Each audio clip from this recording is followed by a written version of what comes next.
Isa lang pong salita ang masasabi ko tungkol sa defense team ni Vice President Sara Duterte. Liars. Mga sinungaling kayo. Tulad kayo ng amo ninyo na kahit na mali na at hindi pwedeng pasinungalingan na meron kayong mga binitawang salita, kahit na nasukol na kayo, babaligtarin nyo pa rin. Ititwist nyo pa rin talaga ang issue para palabasin na mali ang rinig ng taong bayan sa mga sinasabi ninyo. Naalala niyo po ba kasi itong si misleading defense lawyer na si Attorney Ferrer? Yun po yung ginulantang niya tayong lahat, ang buong Pilipinas at lahat ng mga abogado na nakapanood nung araw na sinabi niyang it is allowed, allowed daw ang misleading questions pagdating sa impeachment trial ni Sara Duterte. Never mind if you're on cross. There are limits to cross-examination. Misleading questions are not allowed. They on are cross. allowed. I Counsel, don't think I need to lecture please. you that. Lahat po tayo narinig natin doon. Wala pong makakapagsabi na nagkamali tayo ng rinig. Lahat tayong mga Pilipino na nakarinig. Hindi po tayo pwedeng magkamali na ang ibig sabihin ni misleading Ferrer ay misleading questions are allowed. At ang isang matibay na ebidensya po dyan ay yung expression ng taong nasa likod ni Attorney Kapunan na napanganga na lang nung narinig niya na ang misleading questions daw ay allowed sa korte ng impeachment ni Sara Duterte. Tapos the next day, nang nagsalita naman si Attorney Sheila Sison para ipagtanggol yung kanyang associate at nagkamali lang daw ng rinig ang taong bayan dahil ang ibig sabihin daw ng sinabi ni misleading Ferrer ay leading questions are allowed. Ako, napanganga na lang ako doon sa narinig ko kay Attorney Sison. The nerve! Saan mo kinuha ang tapang ng apog mo, Attorney Sison, para palabasin na ang buong Pilipinas, lahat ng taong nakarinig kay misleading Ferrer ay nagkamali. Nabingi kaming lahat at mali ang interpretasyon namin sa sinabi ni misleading Attorney Ferrer. Yun ang gusto mong palabasin. Hindi na kayo nahiya. Imbis na aminin mo yung pagkakamali ng iyong associate, sasabihin mo pa na ang ibig sabihin ni Attorney Ferrer ay leading questions are allowed at hindi misleading questions. Hindi ba't naging katawa-tawa kayo? Ikaw na lead counsel ni Sara Duterte, pinagtanggol mo yung mali, palalabasin mo pang kaming lahat na nakarinig ang sinungaling dahil lahat kami sinabi namin na ang sinabi ni Attorney Ferrer ay allowed ang misleading questions. No questions about that. Yun ang ibig sabihin ni Attorney misleading. Niwala nga tayong nakitang remorse sa mukha nitong si Attorney Ferrer. Ano pa nga siya, taas noo nung sinabi niyang allowed ang misleading questions. Walang pagsisisi sa kanyang sinabi. Although pwede naman natin sabing nabigla lang siya. Di ba? Nabigla siya. So ang nasabi niya, allowed ang misleading questions. Although ang ibig pala niya sabihin ay leading questions. Di ba ang dali namang sabihin, ang dali namang aminin na I'm sorry, nagkamali po ako. What I was referring to or what I was meaning to say was leading questions are allowed. No such thing na ganun. So para sa kanya at para sa atin, yun talaga ang sinabi ni Attorney Ferrer. And then comes this lead counsel na si Attorney Sison para ipagtanggol si Attorney Ferrer at palabasin na lahat tayo ay nagkamali ng rinig. Pero alam nyo, magbibigay lang po ako ng sarili kong obserbasyon, sarili kong opinion, kung bakit kahit na mapahiya si Attorney Sheila Sison, kailangan niyang ipagpilitan na mali ang rinig ng lahat ng taong nakarinig. Mali si Attorney Kapunan, mali lahat ng taong andun sa impeachment hearing na yon, mali lahat ng nanonood ng proceedings na yan, at lahat tayo ay nagkamali.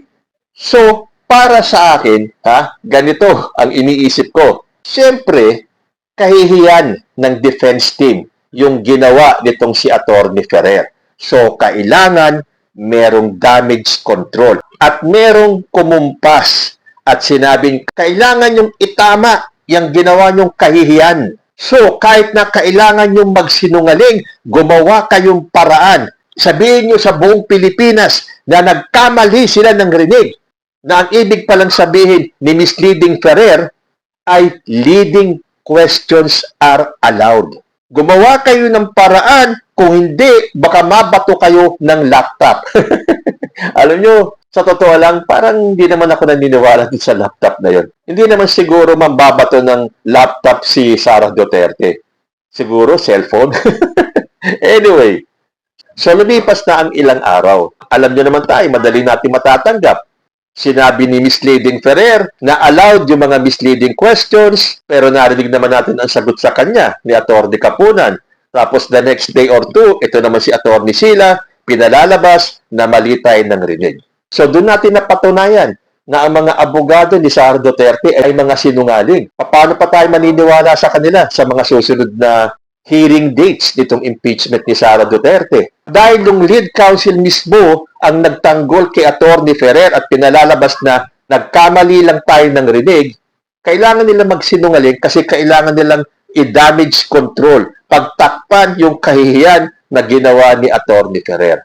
So, porque ang lead counsel na mismo ang nagsabi, does it necessarily follow na lahat ng kasama sa defense team ni Sara Duterte ay mga sinungaling? Dahil siguro naman, alam ng mga kasamahan niya sa defense team na magsasalita si Atty. Sison at palalabasin na nagkamali ang taong bayan sa narinig nila sa sinabi ni Atty. Ferrer. Pero hindi pa pala doon natapos. Kasi was it yesterday or the other day? Nung nagkaharap sa impeachment trial ay si Atty. Ferrer at si Atty. May Divina Gracia. Oy, magandang laban yun dahil pareho silang bata. Dahil sinabi nga ni Atty. Panelo, di ba, na kailangan daw magpahinga nitong si Atty. Kapunan dahil siyempre, bata ba naman na abogado, itatapat mo sa isang matandang abogado na? Ang sagot ni Atty. Kapunan, sino siya? So, bago yung balitaktakan sa korte, nagsalita muna itong si Atty. Misleading Ferrer. At ito po ang kanyang sinabi. Start with my cross-examination. Just to put the record straight, Your Honor, when I said they are allowed, I was referring to leading questions, Your Honor, because the journal dated August 12, 2019 would show that I was indeed asking a leading question before Attorney Kapunan objected, Your Honor. So if we take a look at it, with all due respect, the objection was even improper at that time, Your Honor. So, but I want that issue to be That closed. was similarly pointed out by the presiding officer, counsel. Thank you, Your Honor. Sorry, Your Honor, before I proceed, may my colleague be recognized, Your Honor? Attorney Of course, Attorney Lorna. I'd like to manifest, though, that, again, the statement of counsel is misleading because it was very clear. It was very clear, and the transcripts will show that the immediate phrase which led to my remark was not about leading, it was about misleading, Your Honor. If I heard it, if the whole legal profession heard it, if this courtroom heard it, if the outside audience heard it, then it must be, it is what it is. She had said misleading is allowed, and I responded to that, and I'd like that to be on record, Your Honor. Let us not mislead again this honorable court. Thank Diyos ko naman, hindi pa ba kayo nahiya sa ginawa ninyo, Atty. Ferrer? Talagang pagdudot-dutan mo sa isipan ng taong bayan na hindi yun ang ibig mong sabihin, na nagkamali kaming lahat na nakarinig sa'yo nung sinabi mong allowed. It is allowed na ang pinag-uusapan nyo ay yung misleading questions. You were trying to deceive the Filipino people tulad ng ginawa ni Atty. Sison. Binubudol nyo na naman ang taong bayan. Sa bagay, magtataka pa ba naman tayo? Saan ba nila nakuha yung style na yan? Hindi ba kay Sara Duterte? Tandaan nyo yung meltdown ni Sara Duterte nung pinagbantaan niya ang buhay ni President Bongbong Marcos, ni First Lady Lisa Marcos, at ni former House Speaker Martin Romualdez. Di ba sinabi pa niya na may nakausap na siyang tao at yung taong yun ay umuuna. No joke. No joke. Then after a few days, sasabihin ni Sara Duterte na hindi daw siya nagbanta, wala daw assassin, wala daw gunman. Hindi ba? Narinig natin lahat yung meltdown ni Sara Duterte kung paano siya nagbanta at murahin si President Bongbong Marcos. Tapos after a few days, damage control at sasabihin niyang wala siyang sinabi? So, saan ba kukuha ng style ng mga abogado niya? Kung hindi, kay Sara Duterte mismo. Nagsalita, si misleading, sinabi niya ng taas noo na allowed ang misleading questions na narinig nating lahat. And then comes Attorney Sheila Sison para ipagtanggol si Attorney Ferrer. At kulang pa pala yung paliwanag doon. Siguro, hindi pa kontento yung nagmamando sa kanila. Malamang sinabihan sila, kulang pa yan. Kasi hindi nabubura sa taong bayan yung sinabi ni Attorney Ferrer na allowed yung misleading questions. Dapat siya mismo ang magsalita. Kulang yung pagtatanggol ni Attorney Sheila Sison. Kailangan si misleading Ferrer mismo ang magsalita sa taong bayan. At ito na nga. Nakakahiya na nga yung ginawa nila. Nakakahiya na nga yung pagtatanggol ni Attorney Sison. Dinagdagan pa. Nagsalita mismo si misleading para daw to set the records straight.